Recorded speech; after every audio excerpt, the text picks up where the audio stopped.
opening cinematic for Cataclysm is basically a disaster movie. Every shot had some sort of destruction or some sort of force or some sort of earthquake or wave or something going on. Having all these sets that we got to pull apart, I thought, well, that's just going to be easy. And I was wrong. We were concerned about not necessarily getting it done, but just sort of how it would all come together. The biggest thing was going to be just the sheer number of effects that we had to do for the show. We had mountains of water and skies full of fire. A lot of smokes, sparks, lava effects, dripping lavas, glowing mouth, anything you can think of.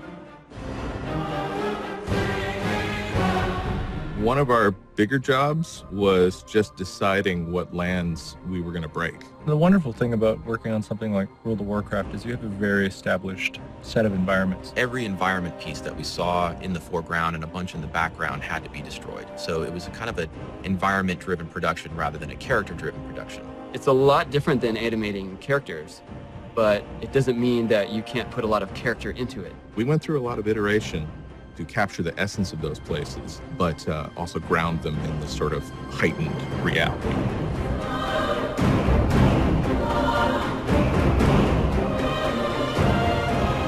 Deathwing is a really big dragon. He's like airliner big, right? We knew that we were going to see him from all angles, so he needed to be believable from all angles. So we give him the full treatment.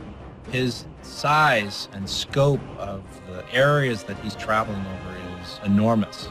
I was very afraid on a more macro level that we would build a fire or build smoke or embers or what have you, and that we would not be able to convey how big he really is. Deathwing is a very complicated character, and I was tremendously impressed at how our team was able to bring him to life.